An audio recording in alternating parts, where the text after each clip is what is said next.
Bihar news में स्वागत है आपका दोस्तों। मैं हूं फिरदौस गनी और आप देख रहे हैं केडीबी लाइव। दोस्तों आज हो चुका है 28 सितंबर 2024। तो आज की पूरे बिहार की टॉप न्यूज लेकर आए हैं आपके लिए। दोस्तों वीडियो शुरू करने से पहले आपके लिए एक रिक्वेस्ट है कि पहली बार अगर इस चैनल पर आए हैं तो चैनल को सब्सक्राइब करके बेल आइकन को प्रेस कर दीजिए और वीडियो को लाइक कर दीजिए। फेसबुक में देख रहे हैं तो पेज को फॉलो कर दीजिए। तो चलिए चलते हैं खबरों की ओर।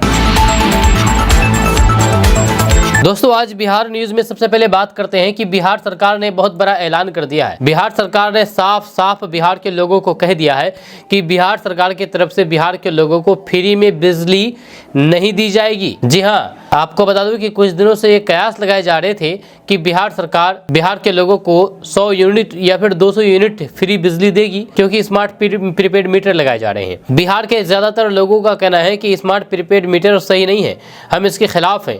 अगर स्मार्ट प्रीपेड मीटर लगाना है तो पहले 100 यूनिट या 200 यूनिट बिजली फ्री करें, उसके बाद स्मार्ट प्रीपेड मीटर लगाएं।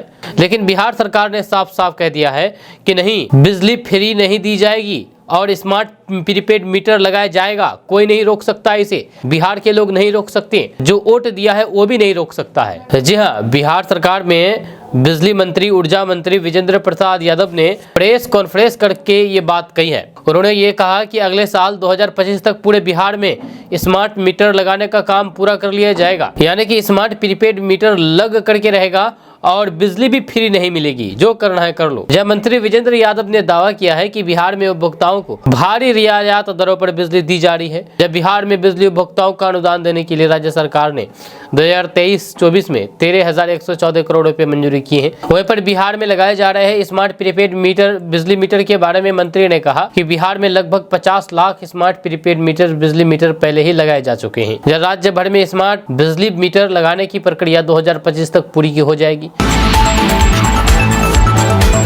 दोस्तों बिहार में इन दिनों जमीन सर्वे का काम चल रहा है। लोगों से डॉक्यूमेंट्स जमा करवाए जा रहे हैं ताकि सरकारी रिकॉर्ड्स को ठीक किया जा सके। लेकिन सबसे बड़ी दिक्कत यह है कि जमीन का मालिकाना हक पेश करने के लिए लोगों को खतियान, केवाला से लेकर के और भी कई तरीके के दस्तावेज दिखाने पड़ रहे हैं। इसे निकलवाने में काफी परेशानी हो रही है। इसे नीतीश सरकार भी टेंशन में है और जल्द कोई बड़ा फैसला ले सकती है। मीडिया रिपोर्ट्स के मुताबिक बिहार के राजस्व मंत्री डॉक्टर दिलीप कुमार जायसवाल ने कुछ दिनों पहले लोगों को भरोसा दिया था कि कागजात जमा करने के लिए उन्हें और वक्त दिया जाए, 3 महीने और मिल सकते हैं। लेकिन विभाग के अधिकारी इससे संतुष्ट नहीं है, जब उनका मानना है कि सिर्फ 3 महीने बढ़ाने से दिक्कतें दूर नहीं हो पाएगी। इसे कम से कम 4 या फिर 4.5 महीना कर देना चाहिए। अब सबसे बड़ी दिक्कत यह है कि बिहार विशेष सर्वेक्षण एवं बंदोबस्त नियमावली 2012 के नियम 3(1) के तहत लोगों को जमीन के कागजात के साथ एक 100 घोषणा पत्र भी देना है। अफसरों के मुताबिक यही सबसे बड़ी परेशानी का सबब है। जब सरकार भी जान रही है कि इसमें दिक्कतें आ रही है, इसीलिए सरकार इस पर गंभीरता से विचार कर रही है। जब सरकार मानती है कि अगर लोगों को कुछ वक्त और मिल जाए तो फिर ये सारे कागजात जमा कर देंगे। लेकिन जनता को हो रही दिक्कतों को लेकर के सरकार कोई बड़ा फैसला भी ले सकती है। सर्वे के कागजात जुटाने के लिए लोग इतने परेशान हैं कि सभी जिलों के अभिलेखागारों में रोज भारी भीड़ उमड़ रही है। जब पुराने कागजात निकलवाने के लिए लोग लाइन लगा रहे हैं, हजारों रुपए खर्च कर रहे हैं, इसके बावजूद भी कई लोगों को इंतजार करना पड़ रहा है। दोस्तों बिहार सरकार बिहार में स्वास्थ्य व्यवस्था चुस्त और दुरुस्त को लेकर के बड़े बड़े दावे तो करती है, लेकिन बिहार में स्वास्थ्य व्यवस्था की पोल खोलती हुई सोशल मीडिया पर एक वीडियो वायरल हुआ है। जब बिहार में वैशाली के सहदेई सामुदायिक स्वास्थ्य केंद्र में बिजली नहीं होने पर 2 महिलाओं की डिलीवरी मोबाइल लाइट की रोशनी में कराई गई है। जब वीडियो सोशल मीडिया पर वायरल होने के बाद लोग बिहार सरकार पर सवाल उठा रहे हैं। अस्पताल में बिजली नहीं है, वीडियो भी सोशल मीडिया पर वायरल हुआ है। जब वायरल वीडियो में देखा जा सकता है कि अस्पताल में बिजली गुल है। रात के अंधेरे में ही दोनों महिलाओं की डिलीवरी बिजली की रोशनी में कराई जा रही है। एक महिला के परिजन ने बताया है कि अस्पताल की बिजली कट जाने पर जनरेटर भी नहीं चालू किया गया है। यह महिला ने बताया है कि वे लोग जब रात में 4 बजे आए तो फिर अस्पताल में बिजली नहीं थी। ये वायरल वीडियो बुधवार देर रात बताया जा रहा है। स्वास्थ्य केंद्र में तैनात आशा ने बताया है कि देर रात करीब 1:30 बजे बिजली कट गई थी। 2 महिला मरीज सामुदायिक स्वास्थ्य केंद्र में प्रसव कराने के लिए पहुंची थी, लेकिन बिजली गुल थी। उसके बाद 2:10 पर रात में मोबाइल की फ्लैश लाइट जलाकर के डिलीवरी कराई गई है। दोस्तों देश में जाता हुआ मानसून ने तबाही मचा करके रखी है। कई राज्यों में आसमान से आफत का सैलाब बरस रहा है। भारी बारिश के चलते उत्तर प्रदेश, बिहार, महाराष्ट्र, गोवा और गुजरात के कई जिलों में जनजीवन अस्त व्यस्त हो गया है। जब पहाड़ी क्षेत्र में लैंडस्लाइड हो रही है तो फिर निचले इलाके डूब गए हैं। भारतीय मौसम विभाग ने 29 सितंबर तक के लिए अलर्ट जारी कर दिया है। भारतीय मौसम विभाग ने 27 से 29 सितंबर के बीच रेड अलर्ट जारी किया है। बिहार के बारे में अगर बात किया जाए तो बिहार में बाढ़ग्रस्त क्षेत्र की स्थिति में कोई भी विशेष सुधार नहीं हुआ है। कई गाँव में संपर्क टूट गया है। यहाँ लोगों का जनजीवन अस्त व्यस्त हो गया है, जीना मुहाल हो गया है। कुछ नदियां विशेष करके गंगा और फिर इसकी सहायक नदियों के जलस्तर अभी भी खतरे के निशान से ऊपर है। 14 जिलों में मूसलाधार बारिश का अलर्ट जारी किया गया है, जिससे हालात और भी गंभीर होने का खतरा है। मौसम विभाग के मुताबिक 2 अक्टूबर तक पटना समेत पूरे बिहार में बारिश के आसार हैं। जब प्रशासन द्वारा बाढ़ से प्रभावित क्षेत्रों में राहत कार्य चलाए जा रहे हैं, इसके बावजूद भी हालात चिंताजनक है। दोस्तों, बिहार में आरा से कटिहार तक के 156 फैक्ट्रियों के कारण गंगा मैली हो रही है। जी हां, IIT, BHU और NIT पटना सहित देश के 6 नामी गिरामी संस्थानों के रिसर्च में यह खुलासा हुआ है। जब नेशनल ग्रीन ट्रिब्यूनल के आदेश पर इसके लिए बिहार में सर्वे कराया गया। बिहार में गंगा के गुजरने वाले जिलों में नदी के प्रवेश और फिर निकास द्वार पर सेंसर लगाकर के बाहर आने से पहले मई महीने में रिसर्च किया गया। इसके बाद गंगा नदी में दूषित जल बहाने वाले 156 उद्योगों की जांच बिहार प्रदूषण नियंत्रण बोर्ड ने अगस्त में कराई है। हालांकि इन उद्योगों में से कई में दूषित जल को साफ करने की मशीनें लगाई गई थी, लेकिन मशीन से निकलने वाले पानी भी मानक के अनुरूप नहीं पाया गया है। नेशनल ग्रीन ट्रिब्यूनल के आदेश के बाद प्रदूषण नियंत्रण बोर्ड के सदस्य सचिव S चंद्रशेखर ने सभी DM को उद्योगों पर कार्रवाई का आदेश दिया है। हालांकि बोर्ड ने यह भी कहा है कि पानी में बैक्टीरिया की जाँच अभी प्रक्रियाधीन है। दोस्तों, हाल ही में हुई एक नई रिसर्च के मुताबिक 2023 में दुनिया के हर तीसरे बच्चे को मायोपिया की समस्या हो चुकी है। मायोपिया यानी कि दूर की नजर कमजोर की समस्या हो चुकी है। जहाँ इसका मतलब यह है कि आज के समय में बड़ी संख्या में बच्चे दूर की चीजों को धुंधला या फिर अस्पष्ट देखते हैं। इस रिसर्च में यह भी अनुमान लगाया गया है कि 2050 तक ये संख्या 40% तक बढ़ सकती है, जो माता पिता के लिए चिंता का कारण बन सकती है। इस रिसर्च को ब्रिटिश जर्नल ऑफ ऑप्थेल्मोलॉजी में प्रकाशित किया गया है, जिसके अनुसार पिछले 30 सालों में बच्चों और फिर किशोर में मायोपिया की समस्या में तेजी से वृद्धि देखी गई है। 1990 में 24% बच्चों को यह समस्या थी, जो कि 2023 तक बढ़कर के लगभग 36% हो गई। खास करके सिंगापुर, चीन, ताइवान और फिर अन्य दक्षिण पूर्व एशियाई देशों में ये समस्या तेजी से फैल रही है। विशेषज्ञों का मानना है कि बच्चों की आंखों की कमजोरी के पीछे कई कारण हो सकते हैं। इसमें जीन संबंधित कारण, किताबें पढ़ने और फिर स्क्रीन पर समय बिताने का अधिक होना, जहां आउटडोर एक्टिविटी की कमी और फिर आंखों के आकार में असामान्य बदलाव शामिल है। खास करके शहरी क्षेत्र में जहां पर पढ़ाई और फिर डिजिटल उपकरणों का ज्यादा उपयोग होता है, बच्चों में मायोपिया की समस्या गंभीर रूप से बढ़ रही है। जब बच्चों की आंखों की सेहत को बेहतर बनाए रखने के लिए पोषक तत्वों से भरपूर डाइट का सेवन करना चाहिए।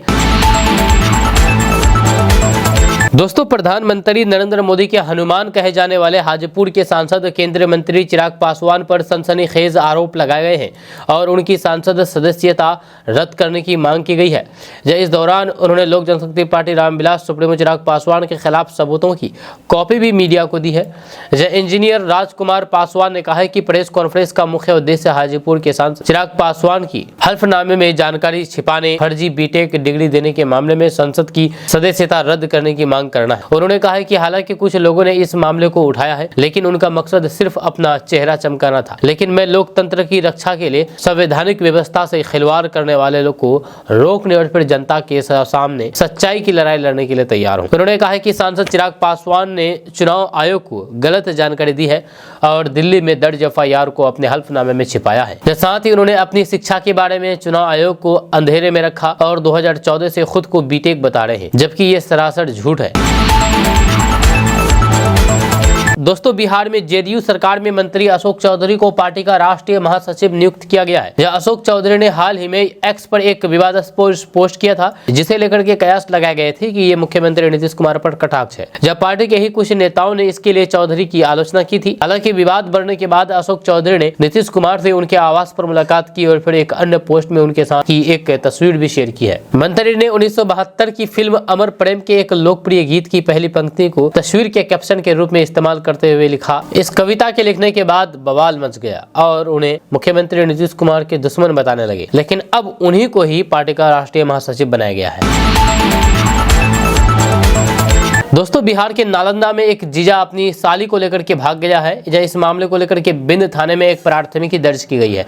लड़की के पिता की ओर से दर्ज प्राथमिकी में कहा गया है कि उसके दामाद ने उनकी छोटी बेटी का अपहरण कर लिया है। दर्ज प्राथमिकी में अगवा किशोरी के पिता ने बताया है कि 3 साल पहले उन्होंने बड़ी बेटी की शादी दूसरे से की थी, जब उसे 2 बच्चे हुए। अब उनका दामाद दूसरी बेटी को लेकर के फरार हो गया है। प्राथमिकी दर्ज होने के बाद पुलिस घटना की जांच में जुट गई है। जब पुलिस का दावा है कि वे जल्द किशोरी को बरामद कर लेगी। जब लड़की के पिता ने बताया है कि बुधवार को दामाद अपने ससुराल आया था। इसके बाद उनकी 14 साल की बेटी को शाम में बाजार जाने की बात कहकर के निकला।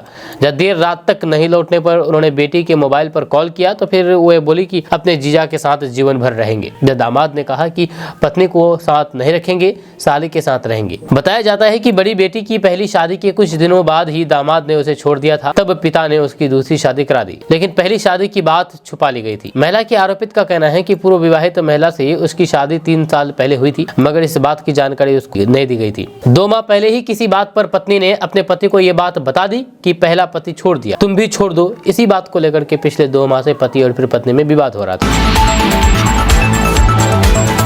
दोस्तों, बिहार में खेती करने वाले किसानों के लिए एक अच्छी खबर सामने आ रही है। ताजा रिपोर्ट्स के मुताबिक बिहार सरकार बिहार के किसानों को आम का पेड़ लगाने के लिए 30,000 रुपए की सब्सिडी देगी। जी हाँ, आम का पेड़ लगाने के लिए इसके लिए दिशा निर्देश जारी कर दिया गया है। खबर के अनुसार बिहार के सभी जिलों में मुख्यमंत्री बागवानी मिशन अंतर्गत आम विकास योजना के लिए ऑनलाइन आवेदन फॉर्म उपलब्ध करा दिया गया है। जब बिहार के किसान इसके लिए ऑनलाइन के माध्यम से आवेदन कर सकते हैं।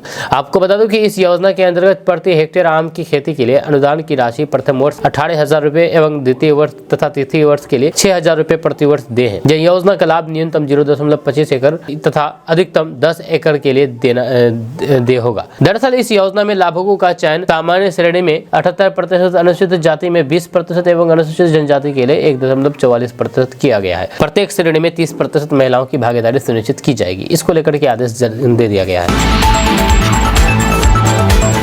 दोस्तों, पूरा बिहार अभी भूमि सर्वे के चक्कर में उलझ गया है, यानी कि जमीन सर्वे के चक्कर में। अलग अलग मंत्रियों के अलग अलग राग अलापने के कारण ये दिन प्रतिदिन और उलझता जा रहा है। आगे क्या होगा ये किसी को साफ पता नहीं है। मुख्यमंत्री इस पर पूरी तरीके से मौन है। उधर इस सर्वे में अपनी जमीन बचाने के लिए परेशान लोगों को रिश्वतखोर लोग भी लूट रहे हैं। दावे सिद्ध करने के चक्कर में आपस में मारकाट भी मची हुई है। दरअसल मुख्यमंत्री नीतीश कुमार की पहल पर बिहार में जमीन सर्वे अभियान चल रहा है। पिछले सर्वे 1920 में अंग्रेज के शासनकाल में हुआ। आजादी के बाद जमीन सर्वे करने के कई बार प्रयास किए पर फेल हो गया, सफल नहीं हो पाए। अब ये बीड़ा नीतीश कुमार ने उठाया है। निसंदेह ये एक सराहनीय पहल है। इससे भूमि विवाद का निपटारा हो जाए। सर्वे कराने की जिम्मेदारी भूमि सुधार एवं राजस्व विभाग की है। जब विभाग इसको लेकर के कितना गंभीर है, इस पर अनेक राय है। जब विभाग के मंत्री डॉक्टर दिलीप कुमार जायसवाल इसको लेकर के जो बयान दे रहे हैं, उससे भ्रम की स्थिति पैदा हो रही है।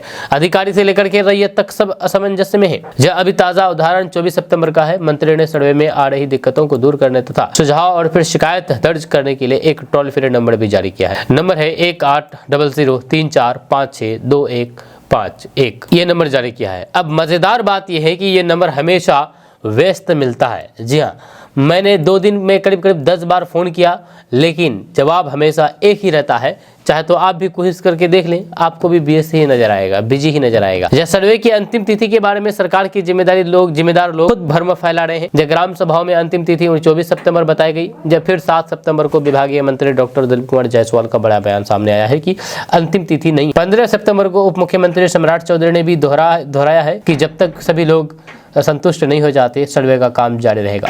फिर 20 सितंबर को राष्ट्र मंत्री डॉक्टर दिलीप कुमार जायसवाल पूर्णिया में घोषणा करते हैं कि कागजात खोजने के लिए किसानों को 3 महीने तक समय दिया जाएगा, यानी कि 3 महीने की सीमा रेखा खींच दी गई है। कई अखबारों ने इसका मतलब निकाला है कि सर्वे 3 माह के लिए स्थगित हो गया है। जब फिर 24 तारीख को टोल फ्री नंबर जारी करते हुए विभागीय मंत्री डॉक्टर दिलीप कुमार जायसवाल ने कहा कि सर्वे से संबंधित 100 घोषणा देने की तिथि 30 नवंबर तक बढ़ा दी गई है। अब इसमें से किस बयान को सही माना जाए, लोग कंफ्यूज हैं। ये सवाल उठ खड़ा हुआ है। दोस्तों, उपेंद्र कुशवाहा बिहार यात्रा पर निकले हुए हैं। 25 सितंबर को अरवल के कुर्था स्थित शहीद जगदेव प्रसाद के शहादत के स्थल से यात्रा की शुरुआत की है। यात्रा पर निकले हुए हैं, लेकिन यात्रा के दौरान पत्रकारों से बातचीत में एक बहुत बड़ी बात कह दी है, जहां उपेंद्र कुशवाहा ने 2024 के लोकसभा चुनाव में औरंगाबाद और काराकाट सीट पर एनडीए के प्रत्याशी की हुई हार पर बड़ा खुलासा किया है। जहां उपेंद्र कुशवाहा ने कहा है कि औरंगाबाद और काराकाट में कोई कुशवाहा कार्ड नहीं चला है। यहाँ के उम्मीदवार अपने वोट की बदौलत नहीं बल्कि एनडीए के द्वारा हराए जाने के कारण जीते हैं। विपक्ष जीत की खुशफहमी में ना रहे। एनडीए इसी उद्देश्य को लेकर के काम कर रहा है और फिर आने वाले विधानसभा चुनाव में उन्हें करारी शिकस्त मिलने वाली है। इस बार एनडीए बहुमत का आंकड़ा पार करके बिहार में सरकार बनाएगी। जब पत्रकारों से बातचीत में उपेंद्र कुशवाहा ने तेजस्वी यादव की आभार यात्रा पर भी जोरदार तंज कसा है। उन्होंने कहा है कि तेजस्वी यादव की आभार यात्रा बिहार की जनता के लिए नहीं बल्कि अपनी पारिवारिक विरासत को बचाने की यात्रा है। उनको जनता से नहीं, जनता के वोट से मतलब है। 90 के दशक में जनता ने उन्हें सत्ता पर काबिज किया ताकि बिहार का खजाना भरे, लेकिन उन्होंने अपना खजाना भरना शुरू कर दिया। स्थिति ऐसी आ गई कि बिहार की जनता ने धन के लालची लालू राबड़ी की सरकार को सत्ता से बेदखल कर दिया। आपको बता दें कि 2024 के लोकसभा चुनाव में उपेंद्र कुशवाहा ने काराकाट लोकसभा सीट से चुनाव लड़ा था। उनकी जीत तय मानी जा रही थी, लेकिन भोजपुरी के पावर स्टार पवन सिंह ने निर्दलीय मैदान में उतर करके उनका खेल खराब कर दिया। हालांकि पवन सिंह भी नहीं जीते, ऐसे में इस सीट से विपक्ष को फायदा हो गया और फिर राजा राम सिंह जीत गए। दोस्तों, बिहार में एक बार और फिर से पुल टूटा है। 2 साल पहले ही इस पुल का निर्माण हुआ था। इससे लाखों आबादी प्रभावित हुई है। जहां बिहार में पुलों के गिरने का सिलसिला यूं ही लगातार बदस्तूर जारी है। जब बिहार में एक बार फिर से पुल टूट करके गिर गया है। मिल रही जानकारी के अनुसार बिहार के भागलपुर के पीरपैंती प्रखंड के बाखरपुर पूर्वी पंचायत के बीच का PW द्वारा निर्मित पुल टूट गया है, जिससे आवागमन पूरी तरीके से बाधित हो चुका है। बताया जा रहा है कि 2 साल पहले बना ये पुल देर रात ध्वस्त हो गया, जिसके कारण बड़ी आबादी प्रभावित हो गई है। मिल रही जानकारी के अनुसार 5 पंचायत की आबादी पुल टूट जाने के कारण अब प्रखंड मुख्यालय और फिर बाजार से इसका संपर्क पूरी तरीके से खत्म हो चुका है। वहीं पर पुल टूटने के बाद ग्रामीण तो मौके पर पहुंच गए, लेकिन जिला प्रशासन के अधिकारी अभी तक इसे देखने तक नहीं पहुंचे हैं। वहीं पर पुल टूटने के कारण लगभग 1 लाख की आबादी प्रखंड मुख्यालय और फिर बाजार से इसका संपर्क भंग हो चुका है। वहीं पर पुल गिरने की वजह से ग्रामीण काफी ज्यादा परेशान है। वहीं पर मजबूरी में लोग जान जोखिम में डाल करके पानी के बीच से आवाजाही कर रहे हैं, लेकिन अभी तक कोई भी वैकल्पिक व्यवस्था नहीं की गई है। आलम यह है कि लोग जान जोखिम में डाल करके पुल पार कर रहे हैं। बंगाल में कोई कानून नहीं है, सरकार को रहने का अधिकार नहीं है। ममता बनर्जी पर ललन सिंह जम करके भड़ास निकाले हैं। जब पश्चिम बंगाल में सिलीगुड़ी में परीक्षा देने गए बिहारी छात्रों की पिटाई का मामला तुल पकड़ता जा रहा है। गिरिराज सिंह, लालू प्रसाद यादव, मुख्यमंत्री नीतीश कुमार के साथ जेडीयू के पूर्व राष्ट्रीय अध्यक्ष और नरेंद्र मोदी सरकार में मंत्री ललन सिंह ने ममता बनर्जी पर करारा हमला बोला है। उन्होंने कहा है कि बंगाल सरकार को 1 मिनट रहने का अधिकार नहीं है। मामले में अविलंब कार्रवाई होनी चाहिए। प्रेस से बात करते हुए मुंगेर सांसद केंद्रीय मंत्री ललन सिंह ने कहा कि बिहार के छात्रों की बंगाल में पिटाई इसलिए की गई क्योंकि वहां पर कानून व्यवस्था नाम की कोई भी चीज़ नहीं है, कोई सरकार नहीं है। बंगाल में आज अराजकता की स्थिति बन गई है। ऐसी दशा में बंगाल की सरकार को 1 मिनट बने रहने का अधिकार नहीं है। आपको बता दूं कि पश्चिम बंगाल के मुख्यमंत्री ममता बनर्जी है। जाहिर है कि इस घटना के लिए ललन सिंह ममता बनर्जी को जिम्मेदार ठहरा रहे हैं। ललन सिंह से पहले केंद्रीय मंत्री गिरिराज सिंह ने घटना का वीडियो अपने सोशल मीडिया हैंडल X पर शेयर किया और ममता बनर्जी की सरकार पर बड़ा हमला किया। दोस्तों, बिहार के समस्तीपुर में स्वतंत्रता सेनानी एक्सप्रेस ट्रेन पर पथराव का मामला सामने आया है। मामला समस्तीपुर के पास का बताया जा रहा है। यहाँ पर समस्तीपुर स्टेशन के आउटर सिग्नल पर पथराव हुआ। जब पथराव की वजह से कई बोगियों के शीशे टूट गए। वहीं पर स्लीपर कोच पर भी पथराव किया गया, जिससे कई यात्री घायल हो गए। जब घायल यात्रियों का समस्तीपुर में ही इलाज कराया गया है। घटना के बाद ट्रेन 45 मिनट देरी से मुजफ्फरपुर स्टेशन पर पहुंची। दरअसल मुजफ्फरपुर समस्तीपुर रेलखंड पर स्वतंत्रता सेनानी एक्सप्रेस ट्रेन पर पथराव किया गया। इस पथराव की वजह से कई यात्रियों को चोटें भी लगी है। जब वहीं पर घायल यात्रियों का समस्तीपुर में ही उपचार कराया गया है। जब समस्तीपुर स्टेशन के आउटर सिग्नल पर अचानक पथराव से यात्री दहशत में आ गए। जब ट्रेन पर पथराव का मामला रात करीब 9:45 बजे का बताया जा रहा है। दोस्तों, बिहार में जमीन की रजिस्ट्री की दर में बढ़ोतरी होगी या नहीं, इस पर कोई भी निर्णय सरकार के स्तर पर नहीं लिया गया है। लेकिन इसकी मौजूदा दर और इसमें बढ़ोतरी की संभावना को देखते हुए नए रेट पर मंथन करने के लिए एक कमेटी का गठन किया है। जहां निबंधन, उत्पाद एवं मद्य निषेध विभाग के सचिव सह आयुक्त की अध्यक्षता में ये कमेटी बनाई गई है। इसकी महत्वपूर्ण बैठक जल्द ही मुख्य सचिव अमृतलाल मीना की अध्यक्षता में होने जा रही है। इस बैठक में MVR की संभावित दर या फिर चुनिंदा क्षेत्रों में अगर दर बढ़ोतरी की गुंजाइश बनती है तो फिर इस पर विचार किया जाएगा। सभी पहलुओं पर विचार विमर्श करने के बाद ये कमेटी अपनी रिपोर्ट राज्य सरकार को सौंपेगी। इसके बाद राज्य सरकार अंतिम रूप से निर्णय करेगी कि MVR की दर में बढ़ोतरी की जाए या नहीं। बिहार की राजधानी पटना से एक बड़ी खबर सामने आ रही है। ताजा रिपोर्ट्स के मुताबिक बिहार के सरकारी स्कूलों में मध्याह्न भोजन योजना में रसोइया सह सहायक के चयन में बदलाव किया गया है। इसको लेकर के दिशा निर्देश जारी कर दिया गया है। खबर के अनुसार नए नियम के तहत बिहार के सरकारी स्कूलों में रसोइया की भर्ती के लिए चयन से पहले उन्हें मेडिकल सर्टिफिकेट देना होगा। वहीं पर इस सर्टिफिकेट में ये बताना होगा कि वे किसी असाध्य या फिर संक्रमित बीमारी से ग्रसित नहीं है। जब बिहार के सरकारी स्कूलों में रसोइयों की भर्ती के लिए ये चयन पहले से उन्हें मेडिकल सर्टिफिकेट देना होगा। विद्यालय में रसोइया सह सहायक की संख्या का निर्धारण कुल नामांकन छात्र छात्राओं के 85% संख्या के आधार मानकर किया जाएगा। यदि किसी विद्यालय में नामांकित छात्र छात्राओं की संख्या 1 से 25 तक है तो वो वहाँ केवल एक रसोइया की बहाली की जाएगी। किसी स्कूल में 26 से 100 छात्र है तो उसमें 101 से 200 छात्र वाले स्कूल में 3, 201 से 300 छात्र वाले स्कूल में 4 रसोइयों की बहाली की जाएगी। वहीं पर 301 से लेकर के 400 छात्र वाले विद्यालय में 5 तथा 401 से लेकर के 500 तक छात्र वाले विद्यालयों में 6 रसोइयों की बहाली की जाएगी। जिन स्कूलों में छात्र छात्राओं की संख्या 500 से अधिक है वैसे स्कूल में प्रत्येक अतिरिक्त 300 छात्र छात्राओं पर एक अतिरिक्त रसोइया सह सहायक को लगाया जाएगा।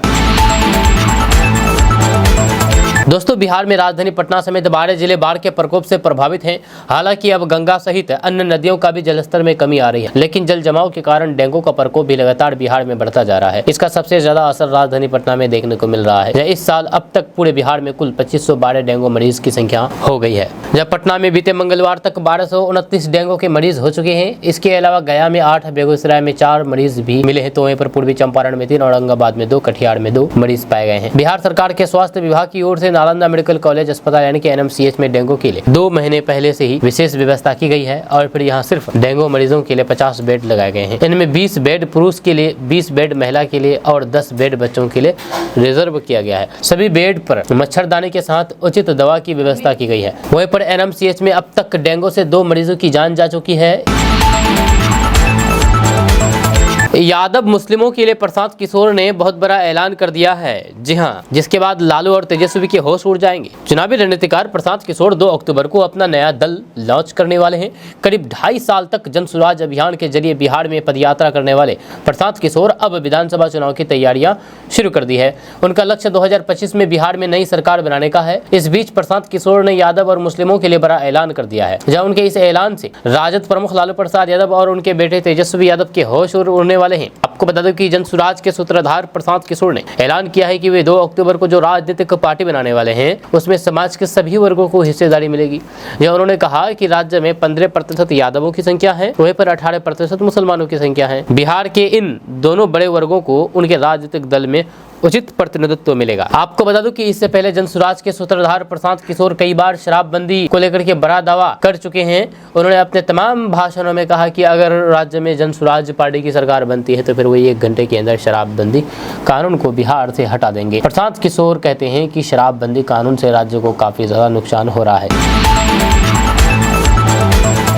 बागेश्वर धाम सरकार के नाम से चर्चित पंडित धीरेन्द्र कृष्ण शास्त्री एक बार फिर से बिहार दौरे पर आ रहे हैं। पितृपक्ष के दौरान वे 6 दिन गया जिले के बोध गया में रहेंगे। हालांकि इस दौरान बागेश्वर बाबा का सार्वजनिक दरबार नहीं लगेगा। करीब 1 हफ्ते के प्रवास के दौरान धीरेन्द्र कृष्ण शास्त्री होटल संबोधित रिट्रीट में रुकेंगे। इस दौरान वे निवास स्थान पर रह करके ही भगवान कथा करेंगे। गया जिला प्रशासन की ओर से उनकी सुरक्षा के लिए पुख्ता इंतजाम किए गए हैं। वे 27 सितंबर को बोध गया पहुंचेंगे। बागेश्वर बाबा के कार्यक्रम समन्वयक जितेंद्र चौबे ने इस बारे में जानकारी दी है। उन्होंने बताया है कि धीरेन्द्र कृष्ण शास्त्री दोपहर बाद सड़क मार्ग से बोध गया पहुंचेंगे। 27 सितंबर से 2 अक्टूबर तक उनका गया जी में परिवास होगा। जब 2 अक्टूबर को धीरेन्द्र कृष्ण शास्त्री गया से वापस रवाना हो जाएंगे। ये बताया गया है कि उनके साथ आने वाले भक्त गया में पिंडदान भी करेंगे। धीरेन्द्र कृष्ण शास्त्री के गया प्रवास के दौरान बागेश्वर बाबा का दरबार नहीं लगेगा। हालांकि धीरेन्द्र शास्त्री अपने निवास स्थान पर ही भागवत कथा करेंगे। दोस्तों, साइबर ठगों के जरिए लोगों को अमेजन और फ्लिपकार्ट के नाम पर लाखों का चूना लगाया जा रहा है। गया पुलिस ने साइबर गिरोह में शामिल 3 साइबर फ्रॉड को गिरफ्तार किया है। अगर आप भी घर बैठे ऑनलाइन शॉपिंग कर रहे हैं तो फिर सावधान हो जाइए, कहीं आप साइबर अपराधियों के निशाने पर तो नहीं है। दरअसल ग्राहकों के जरिए ऑनलाइन ऑर्डर का सामान तो कंपनी भेज देती है, लेकिन वे सामान ग्राहक को ना मिल करके वे पर्सनल साइबर ठगों के पास पहुंच जाता है। एसएसपी आशीष भारती ने साइबर फ्रॉड गिरोह का खुलासा किया है। जिले के आमस थाना क्षेत्र के एक गांव रेगनिया से इन साइबर अपराधियों को गिरफ्तार किया गया है। सूचना पर विशेष टीम का गठन करके निर्माणाधीन मकान में छापेमारी करके 3 को गिरफ्तार किया है। वहीं पर 2 फरार हो गए हैं। तलाशी के दौरान निर्माणाधीन मकान से मोबाइल फोन, सिम कार्ड, सोने के सिक्के जैसे दिखने वाले धातु साइबर फ्रॉड से संबंधित हिसाब वाली 2 कॉपी सहित कई कागजात बरामद किए गए हैं। यह भारी ऑफर का लालच देकर के साइबर अपराधी अमेजन और फ्लिपकार्ट जैसी ऑनलाइन कंपनी में शॉपिंग करने वाले ग्राहकों को अपना शिकार बनाते हैं। साइबर अपराधी ग्राहकों को भारी ऑफर का लालच देकर के उसे एनीडेक्स डीमार्ट ऐप इंस्टॉल करवा करके पेमेंट करवाता था। जब पेमेंट हो जाने के बाद ग्राहक का ऑर्डर किया हुआ सामान साइबर अपराधी अपने पते पर मंगवा करके उसे अपने प्रयोग में लाता था, तो फिर वहीं पर कई सामानों को बेच करके पैसा बांटते थे। दोस्तों, आरजेडी के बाद कांग्रेस ने आंदोलन की चेतावनी दे दी है स्मार्ट मीटर को लेकर के। आपको बता दूं कि स्मार्ट मीटर को लेकर के पूरे बिहार में हंगामा मचा हुआ है। विपक्ष इसका विरोध कर रहे हैं तो पक्ष खुल करके समर्थन में आ गए। वहीं पर आरजेडी के बाद कांग्रेस ने आंदोलन की चेतावनी दी तो ऊर्जा मंत्री ने मोर्चा संभाल लिया। ऊर्जा मंत्री विजेंद्र प्रसाद यादव ने कहा कि 2025 तक हर घर में स्मार्ट मीटर लग कर ही रहेगा। आपको बता दूं कि बिहार में स्मार्ट मीटर को लेकर के लोग परेशान है। स्मार्ट मीटर में गड़बड़ी को लेकर के लोगों का गुस्सा बढ़ता जा रहा है। इन दिनों इसे लेकर के राजनीति भी तेज हो गई है। स्मार्ट मीटर से लोगों को हो रही परेशानी को देखते हुए आरजेडी ने इस मुद्दे को हाथों हाथ लपक लिया है। आरजेडी ने 1 अक्टूबर से आंदोलन करने की चेतावनी सरकार को दे डाली है। स्मार्ट मीटर को उखाड़ फेंकने की बात आरजेडी ने लोगों से कह दी है। आरजेडी के आंदोलन करने की चेतावनी को लेकर के बिहार सरकार की तरफ से ऊर्जा विभाग के मंत्री विजेंद्र यादव ने मोर्चा संभालते हुए आरजेडी को जवाब दिया है। ऊर्जा मंत्री विजेंद्र प्रसाद यादव ने आरजेडी के आरोप को बेतुका बताया है। उन्होंने कहा है कि आज जो लोग सवाल उठा रहे हैं उनके समय बिजली का उत्पादन कितना होता था ये किसी से छुपी हुई नहीं है। पहले 60% से अधिक उत्पादन नहीं होता था। जब बिहार में 2005 में केवल 17 लाख उपभोक्ता थे, बिहार में अब 2 करोड़ 7 लाख से अधिक कस्टमर हो गए हैं। 2005 में विद्युत का अधिकतम मांग 700 मेगावाट था, बिजली का मांग जो कि अब बढ़कर के 8000 मेगावाट से अधिक हो गया है। प्रति व्यक्ति ऊर्जा की खपत 2005 में 70 यूनिट थी जो अब बढ़कर के 360 यूनिट हो गई है। ऊर्जा मंत्री विजेंद्र यादव ने कहा है कि आरजेडी के प्रदेश अध्यक्ष जगदानंद सिंह का बिजली बिल कम हुआ है। 17% बिजली बिल जगदानंद सिंह का कम हुआ है। दोस्तों, बिहार के हाजीपुर में बाढ़ के पानी में डूबे खेत खलिहान, फसल बर्बाद होने से किसान चिंतित है। जब वैशाली जिले के राघोपुर प्रखंड के 20 पंचायतों के करीब 72 गांव पिछले 10 दिनों से बाढ़ की चपेट में हैं। बाढ़ के पानी में खेत खलिहान के डूब जाने की वजह से हजारों एकड़ में लगी फसल बर्बाद हो गई है। जहां फसल की बर्बादी की वजह से किसानों को दोहरी मार झेलनी पड़ रही है। एक ओर जहां पर उसकी गाढ़ी मेहनत और रुपए से तैयार फसल बर्बाद हो गई है, वहीं पशुपालकों के समक्ष पशु चारा की समस्या उत्पन्न हो गई है। सरकार की ओर से फसल क्षति के मुआवजे की घोषणा नहीं करने से भी किसान काफी परेशान है, चिंतित है। राघोपुर प्रखंड में करीब 10,000 एकड़ में लगी फसल की क्षति का आकलन करके मुख्यालय को रिपोर्ट भेजी है। जब प्रखंड के विभिन्न गाँव में खेतों में लगी फसल बाढ़ के पानी में बर्बाद होने के बाद किसान अब ये आस लगाए बैठे हुए हैं कि सरकार से मुआवजे की घोषणा कब की जाती है। वहीं पर खेती में लगी फसल को देख करके किसान काफी चिंतित रहे हैं।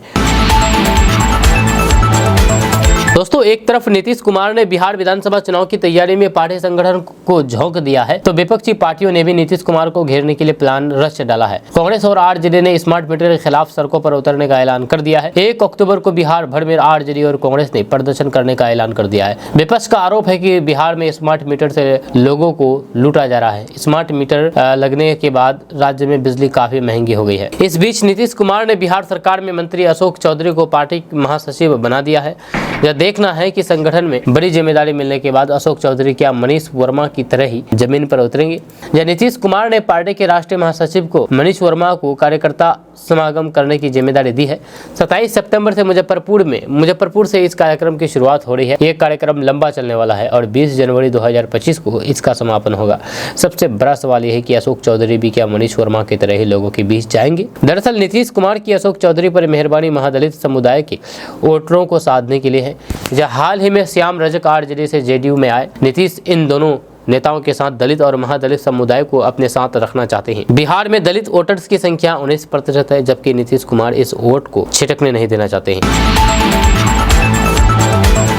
दोस्तों, केंद्रीय मंत्री जीतन राम मांझी ने एक बार फिर से लालू प्रसाद यादव और तेजस्वी यादव पर हमला बोला है। जब पत्रकारों से बातचीत में जीतन राम मांझी ने कहा है कि पहले बाप ने गाली दी और अब बेटा दे रहे हैं, तो मैं मुंह में दही जमा करके बैठा रहूं। जीतन राम मांझी गया स्थित अपने आवास पर पत्रकारों को ये बयान दिया। उन्होंने कहा कि जब कोई आदमी उब जाता है तो फिर निश्चित है कि उसके मुंह से कुछ न कुछ तो बात निकल ही जाती है। जीतन राम मांझी ने कहा है कि गया संसदीय क्षेत्र से जब वे 2014 में चुनाव लड़ रहे थे तो उस वक्त लालू प्रसाद यादव ने कहा था कि यहाँ से कौन चुनाव में खड़ा है, जिस पर लोगों ने बताया है कि जीतन राम मांझी। तो उन्होंने कहा कि यानी कि लालू प्रसाद यादव ने जीतन शर्मा कहा था। उस समय उन्होंने गाली दी थी। 2014 से लेकर के 2024 तक 10 साल मैंने इस बात को सीने में दबा करके रखा। पत्रकारों से बातचीत में केंद्रीय मंत्री जीतन राम मांझी ने कहा है कि बिहार में जितना भी जमीन पर कब्जा का मामला चल रहा है उसमें 100 में से 70% लालू प्रसाद यादव के लोगों के द्वारा किया जा रहा है। नवादा में जो 30 से 32 घरों को जलाया गया, तो फिर वहाँ कोई अदृश्य शक्ति काम कर रही है। पेट्रोल छिड़क करके इतने घरों में आग लगा देना, नंदू पासवान की इतनी हिम्मत नहीं थी। उसको अभियुक्त बनाया गया, सही बात है, लेकिन उसकी हिम्मत नहीं थी। 16 एकड़ जमीन है, आज वो जमीन 10 लाख रुपए कट्ठा है। प्लानिंग से बाहर से आदमी ला करके घर को जला दिया गया। जीतन राम मांझी ने कहा है कि इस चीज को जब हमने कहा तो फिर उनके सुपुत्र कहते हैं कि जीतन राम शर्मा तो बाप ने भी गाली दी और अब बेटा भी गाली दे रहे हैं, मैं मुंह में दही जमा करके बैठा रहूं। दोस्तों, बिहार में आगामी विधानसभा चुनाव को देखते हुए मुफ्त बिजली का मुद्दा गरमाने लगा है। पूर्व डिप्टी सीएम तेजस्वी यादव बिहार में महागठबंधन की सरकार बनने पर 200 यूनिट फ्री बिजली देने का ऐलान कर चुके हैं। अब आरजेडी के सहयोगी पार्टी कांग्रेस ने भी तेजस्वी के इस वादे को समर्थन दिया है। वहीं पर अब नीतीश सरकार ने पलटवार करते हुए कांग्रेस से पूछा है कि जिन राज्यों में उनकी सरकार है वहां पर बिजली मुफ्त क्यों नहीं दी जा रही है। बिहार के ऊर्जा मंत्री विजेंद्र यादव ने स्मार्ट मीटर को लेकर के हो रहे विवाद पर भी सरकार का पक्ष रखा है। कांग्रेस के बिहार प्रभारी मोहन प्रकाश ने पटना स्थित अपने प्रदेश कार्यालय में मीडिया से बातचीत में आरोप लगाया है कि स्मार्ट मीटर के जरिए बिहार की बिजली उपभोक्ताओं को लूटा जा रहा है। स्मार्ट मीटर हटाने के लिए कांग्रेस आंदोलन तेज करेगी। मुफ्त बिजली के मुद्दे पर उन्होंने कहा है कि बिहार में महागठबंधन की सरकार बनी तो हर परिवार को 200 यूनिट तक इलेक्ट्रिसिटी फ्री मिलेगी। वहीं पर कांग्रेस के वादे पर पलटवार करते हुए नीतीश सरकार के मंत्री विजेंद्र प्रसाद यादव ने कहा कि हमारी नीति है कि उपभोक्ताओं को बिजली फ्री नहीं देंगे। जिस सरकार की ओर से उपभोक्ताओं के लिए सालाना 15,000 करोड़ का अनुदान दिया जा रहा है, जो आगे भी जारी रहेगा। उन्होंने कहा है कि कांग्रेस बिहार में मुफ्त बिजली की बात कर रही है, लेकिन जिन राज्यों में उनकी सरकार है वहां पर फ्री इलेक्ट्रिसिटी क्यों नहीं दी जा रही है। बिजली के स्मार्ट प्रीपेड मीटर के विवाद पर भी मंत्री ने सफाई दी है। उन्होंने कहा है कि स्मार्ट प्रीपेड मीटर से अधिक बिल नहीं आ रहा है, बल्कि जितनी बिजली खपत होती है उतना ही बिल आ रहा है। आरजेडी के प्रदेश अध्यक्ष जगदानंद सिंह ने स्मार्ट मीटर को से बिजली बिल 17% कम आया है। अभी तक बिहार में लगभग 2 करोड़ उपभोक्ताओं में 50 लाख उपभोक्ताओं के घरों में स्मार्ट मीटर लगाए जा चुके हैं। 2025 तक सभी उपभोक्ताओं के घरों में स्मार्ट मीटर लग जाएंगे।